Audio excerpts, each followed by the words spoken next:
Да, се враќаме во студиото, како што најавивме, Ѓорѓе Илиевски, експерт за образование. Зборуваме за образовните прилики или неприлики, анализираме што се случува. Но господин Илиевски, добро дојдовте во студио 10. Добро ве најдов. Поздрав до гледачите на ТВ24 и на почетокот дозволете да ви имам таа чест да ви ја дадам моите колумни анализи насловени од македонската и институционална облачност. Да, ви благодарам. Македонска институционална облачност. Да, добар наслов. Мислам дека многу кажува. Во однос на еве ова сега најново што се случува се матурските испити кои треба да завршат учениците средно образование, потоа да се упишуваат на факултет. И сега сме соочени со тоа каков систем повторно имаме, како ќе завршат тие матури, дали ќе се повторуваат истите проблеми кои ги имаме истата година. Еве со ова да почнеме, како гледате вие на случувањата, што може да очекуваме? Па моите анализи порано во врска со државните матури, со матурантите кои што завршуваат средни училишта, гимназиски, стручни, уметнички, така натака, е почеток на и согледување на евалуацијата на нивните знаења, способности и реализирање во какви состојби треба да ги вадиме децата за утре да продолжат во високото образование, дали во нашата држава или понатака, да во друго место, но битно е да ова биде добро организирано, каде што оваа година по податоците кои што ги добив од Државниот испитен центар, државна матура ќе полагаат 15.004 матуранти, од нив 8.816 ученици се од средните стручни училишта, 5.966 од гимназиите и 222 училишта од уметничкото образование, 222 ученици.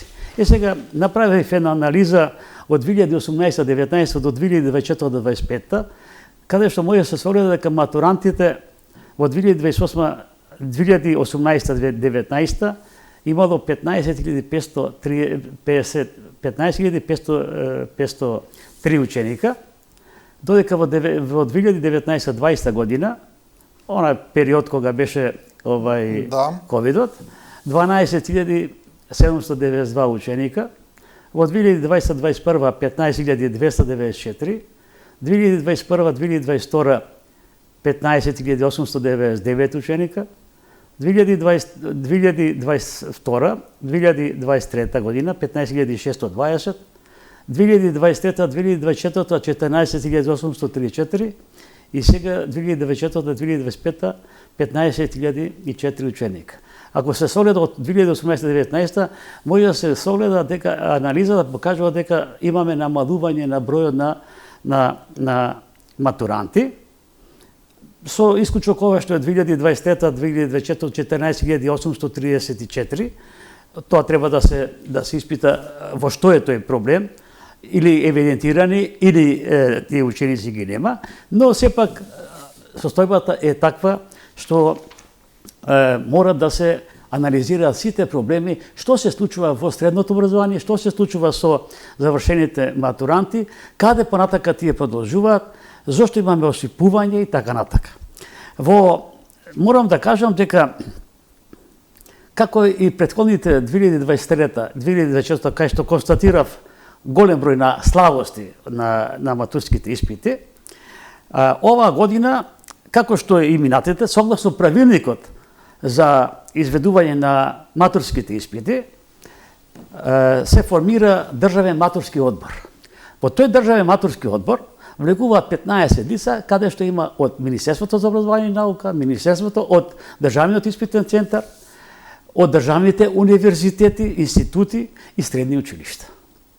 Тие се тие кои што се главните за спроведување на тој државен матурски испит, каде што ова година, како што информира од Државниот испитен центар, ќе има некаде над 2000 тестатори, набудувачи и така натака, И тие ценат дека нема потреба од дигитализација на тестовите, туку едноставно да биде тоа подготвено, рачно и да се достава до самите училишта, односно до училишните матурски комисии кои што ќе бидат во училиштата. Со други зборови, како до сега исто. Значи, како до сега, иако во моите анализи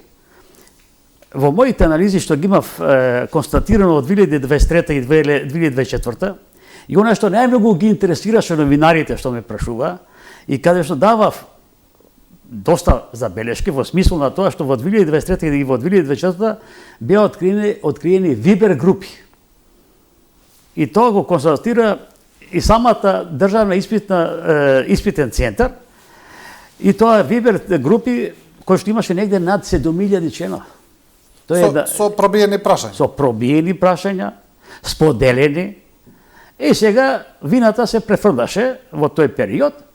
Министерството за образование и наука и тогашниот министер за образование вели вината е во државниот испитен центар, па овие ја префрлаа топката на друга страна и немаше никаква одговорност, кој што едноставно може да се констатира дали е тоа намерно, дали е тоа свесно и како да се надмине. Затоа и моите констатации беа да немаме вакви човечки грешки, а ги има, да биде тоа дигитализирани тестови, компјутеризирано, каде што може слободно ученикот со почитување на тие прописи за испити да си постапи. Каде што голема одговорност носат и училишните матурски комисии при самите училишта, како се добро организирани и не се организирани. Во тој период 2023-2024, како и сега што се планира тоа да бидат во физкултурни сали, да бидат во ходови, негде кај што нема услови предвидуваат на универзитети и така натака, но ако вака продолжи работата, би сакал да бидам, демантиран дека ова година државната матура ќе биде во најдобар можен ред. Но дали тоа ќе биде така, ќе покаже времето и се надевам дека и не би сакал да има проблеми. Да има слабости како што беше во 2023-2024 година. Сега се поставува прашањето, доколку системот е потполно исто поставен и доколку како што вие потенцирате лани се детектирани проблемите. Да. Или ајде подиректно да бидеме, детектирано е пробивање на матурските испити, на матурските прашања целосно. Целосно, државниот испитен центар вика не, ама е споделено. Значи не, поврат пошли, исто тоа. Да. Зошто сега би очекувале нешто поразлично? Пазите, јас велам бидејќи тоа е логично прашање. Точно, јас би сакал да биде се во ред. Би сакал она што го констатирав од порано како искуство да не се случи сега. Но дали така ќе биде, да почекаме бидејќи без блокатори, без дигитализирани тестови, ќе имаме пробивање. Што се добива со дигитализирани тестови? Едноставно, знаете, се тестираат матурантите, си имаат пред нив тест, тој што е метро и пол од него, го нема тој истиот тест. Има друг тест, значи на испитување, така да не може да се препишува. Не може да се дошепнува, не може да се бара интервенција од некаде или на Вибер, каде што можат исто така да се пробијат работите. Затоа што точно е тоа. Има правила каде што не сме, да има покрај пенкалце, ништо друго да немаат. Ниту мобилен телефон, електронски апарати и така натака, тие се ставаат на една страна, но можно е да се пробија затоа што може да има и некој, да има дупли мобилен телефон, електронски и така натака, така да се е можно. И втор момент е каде што и порано и сега може да се случи да тие пробивања произлезат и од самите тестатори, што не би сакал тоа да биде, но искуството покажа дека и такви ситуации на споделување на тие тестатори, на будувачи, да се пробијат тестовите. Да. Добро, ќе видиме како ќе биде година. Точно, јас се надевам дека не би сакал да бидам демантиран од ова. Искуството ми кажува многу негативни работи со ваквиот процес на делување и работење. Знаете што се постава тука прашањето, господине Илиевски? Доколку оваа состојба ни се повторува. И тоа се повторува со години наназад. Да. Па доколку ова сега го пренесеме и на другите степени на образование, почнувајќи од основното па натаму, сега да не одеме и предучилишно, каде што ми се чини дека сите образовни степени некако полека се прифаќаат само како проформа, како чисто да се заврши, да се стави оценка, па оние фамозни, нели, сите петки во основно, каде што потоа одат во средно, мислам, невозможно е сите ученици да имаат петки сите, нели? Логично е дека тука има, дека нешто е труло тука во системот. Па еве сега има турските се сваќаат како проформа, веројатно некој тамо вели, добро, нека завршат децата, нека се запишат. И сега ако ние се сваќаме проформа во оваа држава, во овој образовен систем, прашањето е какви генерации добиваме. Потоа тие одат на факултет, па ќе зборуваме и за факултетите, за тамо зборуваме цело време, дека и тамо е исто така, се повторува сличната работа. Значи, какви генерации, какви стручњаци, какви експерти ние добиваме на крај? За жал, моите анализи, моите искуства, моите пишувања во делот на тоа што е образованието, најголемиот проблем е во тоа што, почитуван сеат, немаме прави луѓе на право место. Ја тоа го констатирав и порано. И со државната матура. Не може да биде несериозно. Образованието е темело на државата. Ако образованието ти е трудо или метастазирано како што е, и како што се залагаме за реформи, за борба против тој образовен криминал на сите степени, тогаш треба и сериозно да му приоѓаме. Тогаш треба сериозно да ги согледуваме сите работи. Но за жал, премногу одиме на импровизација. И едноставно, тоа не може така да биде, али ние ќе се потрудиме. Ние ќе се потрудиме и секој се потрудуваме да бидеме на едно длабинско ниво и да се случуваат скандали образовни, аларми, и тогаш ја бараме вината некаде. А вината е во нас. Кај бараат вината? Ја бараат во учениците. Не. Јас сум секогаш на страната на учениците. Учениците се во право. Ако вие, како професор, како наставник, како директор, како институција, овозможите такво нешто, децата тоа ќе сакаат да го искористат.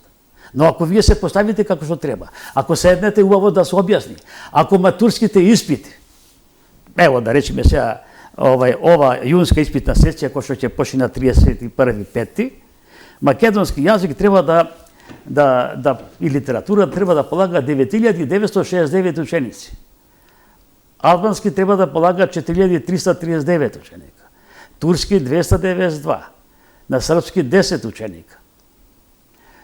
Потоа имаме на 11.6 вториот математика, каде што треба се полага, имаме 1246. Англиски јазик имаме 13.457 ученика. Естетика имаме 62, германски 73, така натака.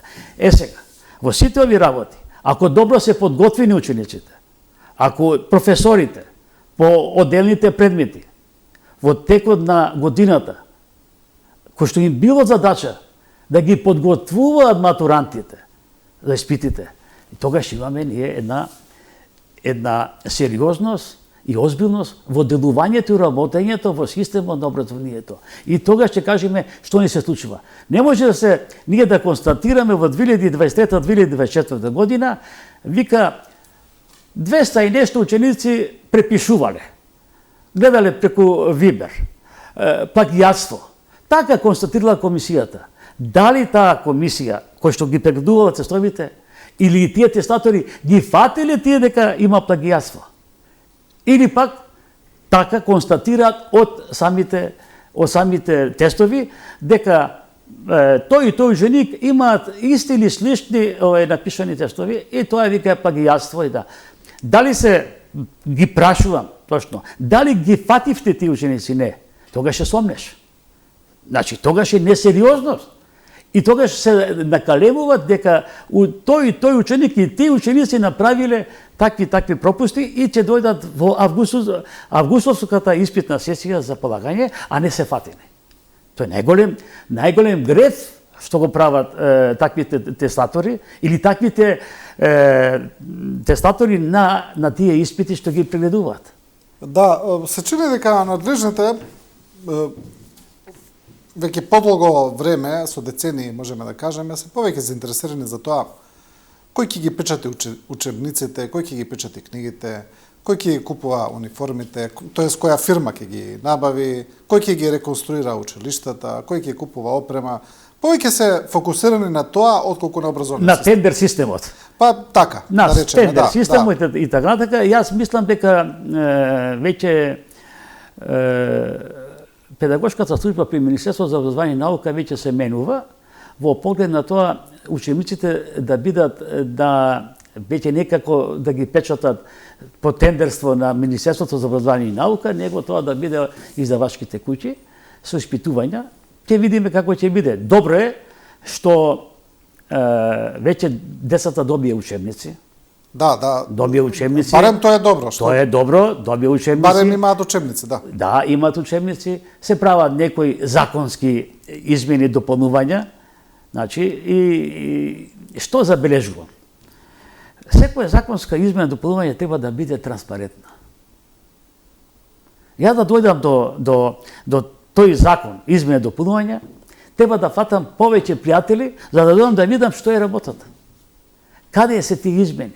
Дали е тоа за основното образование, за учебниците, за законот, или за средно стручно и така натака. Тоа е многу битната работа што може да биде. И сега е добро што се залага Министерството за образование и наука за стручното образование, за дуалното образование, за пазарот на трудот. Тоа е многу битната работа што треба да биде, што треба да ги градиме децата уште од основното, средното стручно, уметничките, значи кон работа кон пазарот на трудот, потребите на нашето општество. Резултатите се минимални. Има голем интерес за средните стручни училишта, но трагедијата е кога ќе се запишат во високото образование, сите размислуваат да си одат. Ние имавме сега пред неколку месеци доаѓа просветни луѓе од образованието од Словенија да ги тестираат нашите деца и да ги земаат таму, да им дадат поволности. И од други места. Ние тука треба да се загрижиме, да видиме што ние треба да направиме за тие деца. Иако во тој дел веќе се прават некои напори за помош и така натака, но младите сака да си одат. Младите сака да напуштат нашава земја. Каде тоа лежи? Тоа треба стварно да се испита. Јас во повеќе прилики тоа сум го пишувал. И сум кажувал.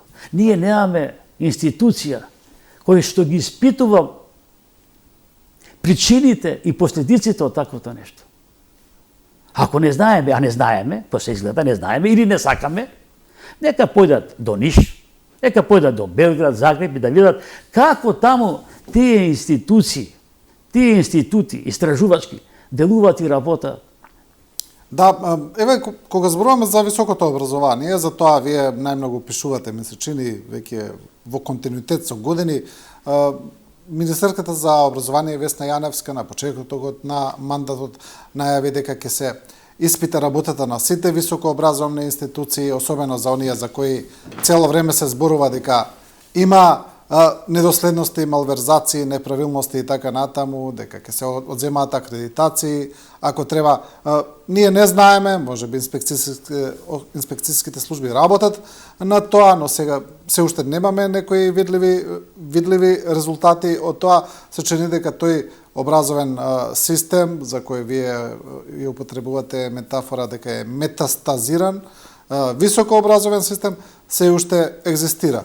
Тонеме на таа шангајска листа, веќе не нема, ми се чини, и државните универзитети, и некако таму не гледаме дека се прават некакви структурни реформи. Секоја влада кога доаѓа на власт и вика ќе правиме реформи.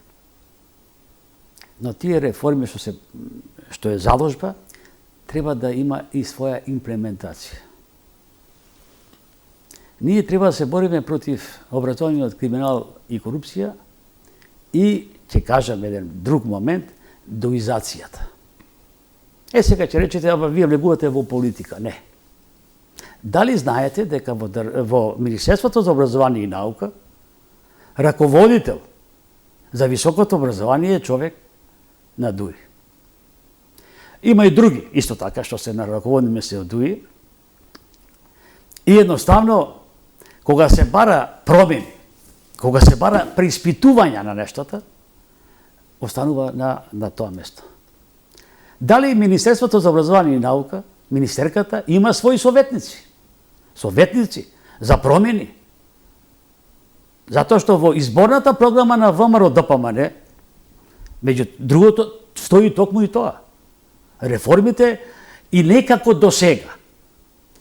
А ние уште имаме луѓе во Министерството за образование и наука, кој што главниот раководител за високо образование, главниот раководител во инспекторатот за високото образование се од ДУИ. И едноставно, верувајте дека едноставно се е како млет и млеко, а не е така. И сето тоа она што јас реагирам, не затоа што се од ДУИ или од не знам кој друга партија. Професионално треба да се работи. Инспекторот треба да биде професионалец. Раководителот на секторот, дали основно, средно, високо, или државниот испитен центар, професионалци да бидат. А не да бидат од позицијата, партијата, политиката да навлего. Тоа е кај нас. Или што да кажеме за одборот за акредитација. Поставени се исти луѓе од претходната власт. И сега го поставуваме прашањето. Метастазирано ни е високото образование. Девалвирано ни е високото образование. Дали со дипломи, дали со, не знам, непотизми и така натака.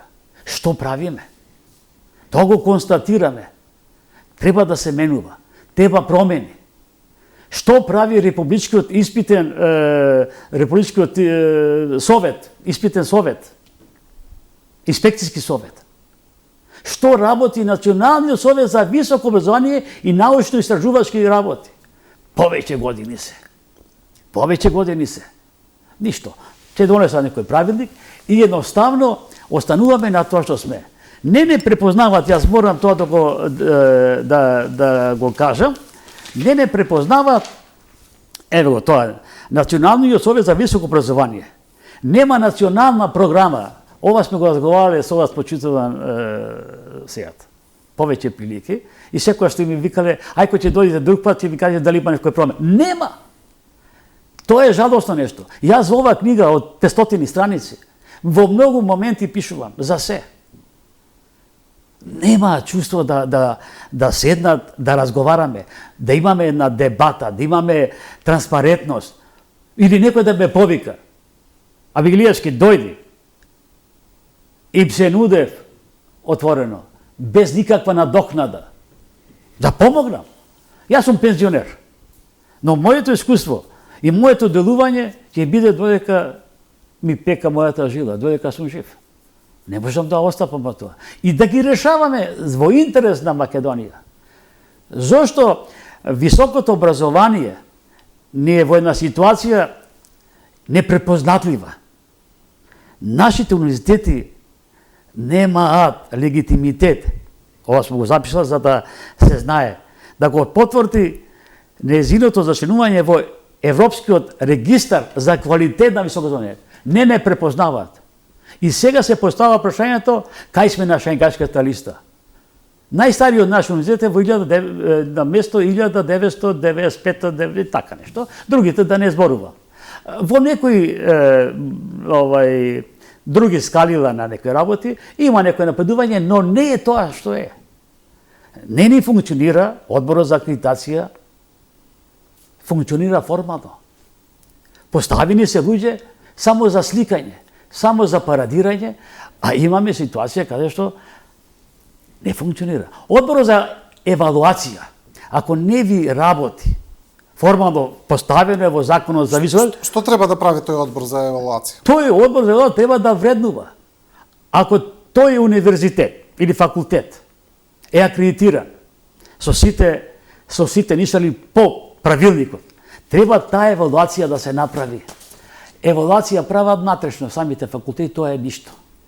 Надворешна евалуација за да можат, како што реков, да не препознаваат во регистарот на европските земји за високо образование, за квалитетот.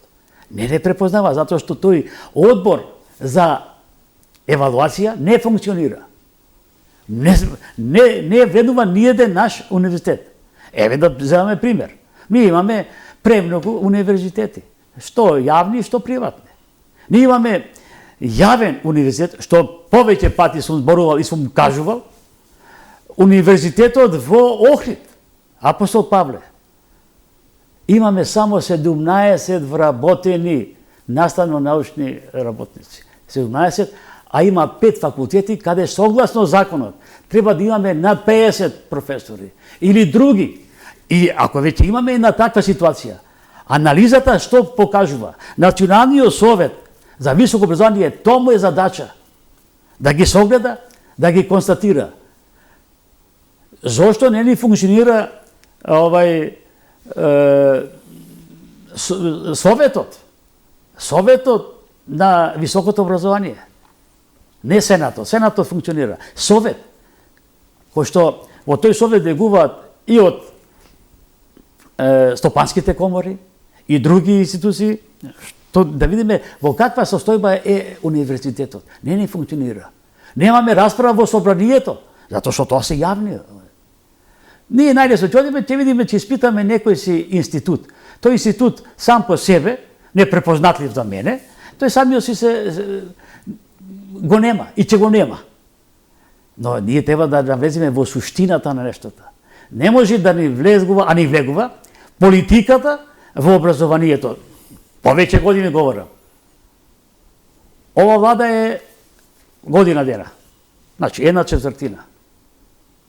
Се надевам дека ќе има сила, храброст да се надмина сите овие работи. Ние говориме дека сакаме да видиме на Шенгенската листа на првите 1000. Не можеме. Зошто не можеме? Отворено говорам. Какви ни се, дали имаме лабораторија? Какви ни се универзитетите? Што работиме? Еве се труди ова влада, покажување на плати и така натака, почнувајќи од основното, средното и така натака. Но не е суштината во тоа. Треба да имаме и капацитети инфраструктурно, научно, што треба да ги имаме. За жал, искуството... Уште да поедноставиме, до кога ќе се штанцаат дипломи? До кога ќе се штанцаат дипломи во државата? Па не само на приватните, тука и на некои државни универзитети. Па, знаете, кога јас ова го говорам, и кога ќе спомнам имиња, и одма почнуваат да реагираат. Јас сум спремен секаде да кажам она што треба да биде. Не може во една институција, каде што треба да врши контрола, надзор, да има сомнителна диплома. Поткитно, во нормална држава, им се одземаат лиценците за работа. Вие денес да доставите некоја представка до Државниот просветен инспекторат, глава ги боли. Кого да пуштат? Значи до тој степен е дојден државниот просветен инспекторат. Ќе формираме комисија, ќе видиме. И што тоа? Колку пати ја зборувам? Сега го спомнав Универзитетот Апостол Павле, кој што е свето име. Па имаме и други. Имаме и во Битола, каде што многу факултети треба да се спојат, да имаме квалитет. Па не можете, ве молам, 15-20 имаме правни факултета, за менаджменти, имаме економски факултети. Вчера бев на правниот факултет во Скопје. Верувајте, трагично нешто. Ќе речите зошто трагично. Не видов студент. Не видов джагор на студенти. Зошто? Каде се? Па каде се? Прашувам каде се. Па вика, ако доаѓат можда на предавања или на така или не доаѓат едно друго. Жално нешто. Порано не беше така. Барем беа полни тие сали од студенти, од предавања и така натака. Тоа е нешто трагично. За приватниве треба да се приспита целосно, да се согледа, што се прави и како се прави. Ние формално само правиме некои комисии за квалитет на високото образование. Сега ќе правиме промена на законот за високо образование. Па јас тоа го уште од 2019 година говорам дека треба промени менување на сите работи. Што би се сменило тој закон за високо образование? Што Па треба? прво треба критериумите за наставно-научни звања. Па не можете вие со 2 труда, 3 труда да добиете, или со никаков труд, со пријателство да добиете наставно-научно звање. А ве нема нигде во некое списание, дали е Скопус, дали е Томсон, дали е... Имаше господин Илиевски порано, кога ќе се кажеше зборот професор, имаше една аура околу тоа професор. Веднаш тоа се смета дека е висок интелектуалец, дека е човек со интегритет, дека е човек со многу високо образование, но не само високо, туку образование кое застанува за таа титула професор. Сега гледаме кога ќе кажат кој е се професор, навистина е смешно кој е се професор. Сега уште малци ќе видите некој професор кој што докторирал на некој факултет, ајде да не спомнувам сега Многу има, не е. И едноставно вика професор ми е тој и тој. Дали да се крстиш? Дали да се клањаш? Дали да се молиш, Боже, што е ова? Дали да плачеш? Дали да плачеш? Тоа го имаме. Значи, затоа викам, метастазирано е, девалвирано ни е. Мора промени. А промените со нови луѓе. Со нови луѓе, каде што ги знаат проблемите за решавање. Зошто, ќе речите, ни одат децата? Одливот на мозоци. Ние даваме секоја година стипендии по $40,000 за одење на наши студенти на првите 100 првопласирани од Шенгенската листа. И знаете кои се резултатите? Кои што ги искажуваат од истражувањата, кои што ги искажува конечниот извештај на Државниот завод за ревизија. Катастрофални. Колку само пари трошиме. Кој е ефектот од тие стипендии? Кој е ефектот? Затоа што ние даваме. Се бара критериумите и по завршувањето да се врата назад. И што ни се случува? Ние не се консултираме со Агенцијата за вработување. Што кадар треба? Што е проблемот? Ние не се консултираме со стопанските комори. Што е потребно? Што е дефицитарно? Да, што да обучиме? Што да обучиме? Правници имаме. Меѓународното право и кај нас се случува и било каде, или еве на некој симпозиуми. Што му треба?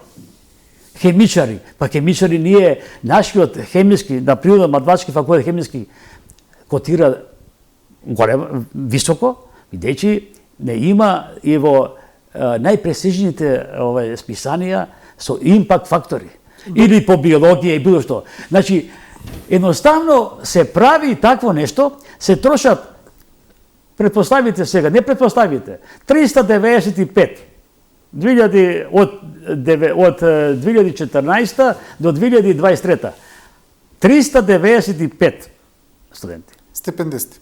Стипендии По 40.000 евра. 40.000 евра. Над 50% не се вратени назад. Си остануваат во земјите кај што се. Другите, некои кои што се вратиле, не знаат во Министерството за образование каде се. Значи не се следи, нема мониторинг. Никој не се интересира. Никој не се интересира. И сега, најбитното прашање по достап до информации што го побарав од Министерството за образование и наука и добив одговор. Одговор добив дека ниедна меница не е реализирана. Не е реализирана. 40.000 долари годишно се дава на 395 на 300 студенти, да речеме. Која е таа пара? Каде ни оди? За која економија работат тие наши деца? Со наши пари, пари на граѓаните, пари од државата. Недопустиво е ваквото нешто. И кога ова го говоре, Значи, и во моите колумни тука во таа книга стои, што треба да напреземеме? Зошто не се консултира со Агенцијата за вработување? Зошто не се консултираат со Стопанската комора? Што е потребно на држава, на пазарот на трудот, какви кадри да се во регистарот? Кога ќе се во регистарот кои се луѓето и ќе се знае по завршувањето твоето место ќе биде на тој универзитет, на тој факултет, во таа компанија и така натака. А ние ќе финансираме и можат да си останат таму каде што се и едноставно да се вработат во тие високи компании каде што едноставно сме ги изгубиле нашите паметни деца. Еве сега јас пресметав 395 по 40.000 евра, 16 милиони евра отприлика дадени. Ова е во контекст на ова што го зборуваме на една, ајде да речеме, бахатост на институциите, една неодговорност пред се кон деношните обврзници, кон државните пари, кон државата, како сакате опишете го тоа, бидејќи сето ова е платено од нас, од нашиот джеп, од нашите давачки, од нашите даноци, од кредитите кои ги зема државата и на крај никој не се интересира за тоа. Мислам, неверојатно е тоа. Неверојатен е тој неодговорен однос кон државата. Па, тука е таа работа што и конечниот извештај на Државниот завод на ревизија, да не речат еве сега Илиевски зборува од тоа што побарал достап до информации. Државниот завод за ревизија тоа го констатира. Значи нема следење. И ако вие побарате во Министерството за образование, како што побарав јас, по име и презиме кои се, кај се вработени, едноставно креваат 2 месеци. Не знаат кај се вработени во Македонија, а за во странство да не зборуваме. И морам да кажам дека тоа не се деца на социјални работници. Тоа не се деца на луѓе кои што се најно, така да кажам, туку се деца повеќето на функционери. Затоа што И за тоа треба врски. Па и за тоа врски и за таквото студирање надвор. Не може еден обичен кој што има личен доход од 20-30.000 денари така натаму. Бидејќи таму државата не ви покрива се, таму сепак вие треба да одвоите средства. Па нешто треба се одвои, нормална работа, се одвои едноставно, да. Треба да живее таму, треба да се живее, се во тоа и тие пари за жал треба да се има контрола. Контрола, регистар. И пак ќе повторам, да знае македонската јавност. Не сме да се почини Агенцијата за вработување. Не сме да се почини стопанските комори, кои што треба да се знае што му треба на држава, каков кадар му треба. Да. Добро, за крај, исто ова е поврзано, го зборуваме цело време, вие испомнавте колку има факултети, колку Никој не зборува за тоа, за намалување на бројот на универзитети на факултети. Ова треба да збори Националниот совет за високо образование. Мислам, сите ова го потенцираат, сите го кажуваат дека е проблем, но се формираше некое тело при владата, но немаме транспарентност до кај што е работата. Нешто се прави во ману некоја национална стратегија до 2040 година. И тука треба се види и во делот на образованието до каде сме, што сме. Значи, вклученоста на МАНУ, вклученоста на универзитетите, вклученоста на формалниот одбор за акредитација. За евалуација да не зборуваме, нема вреднување. Немаш вреднување. Како можам јас да кажам, зошто нема на шангајската листа меѓу првите 500. Добро што сме во 2000-та, што не сме биле. Сме биле и... Но, мора тоа да се има предвид. Надворешната евалуација во државата ќе се согледа многу работи. Дали има потреба толку универзитети? Дали има потреба од толку приватни универзитети? И како се добиваат, како се штанцаат дипломи? Јас во мојата книга, така што се вика во иронија, викам, можете во било која тобако продавница да си купите диплома. Жално е нешто тоа. И едноставно се девалвирате, едноставно влегувате во една депресивност и децава се разочарани.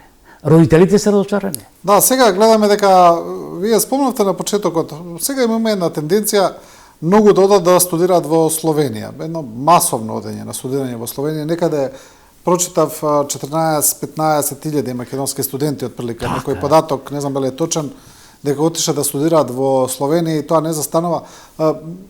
Тука е трагично е што еве со Словенија на пример сме биле дел од еден систем, не сме, можеби имало и во поранешната држава разлика помеѓу македонското и словенското образование, но не било толку драстично, да речеме како со Америка или со Германија, не знам. И сега, значи, масовно да студираат во Словенија. Тие ти доаѓаат во Македонија дома. Дома ти доаѓаат и викаат, ги имате тие услови. Бесплатно вие храна, превоз, книги, сместување и ред други работи. И нормална работа. Мал джепара си со како да е од тука, а ги има сите услови таму. Зошто тоа е така? Зошто ние не размислиме така?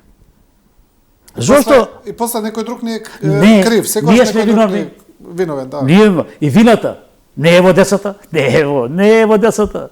Вината е во нас, ние возрастните, односно функционерите.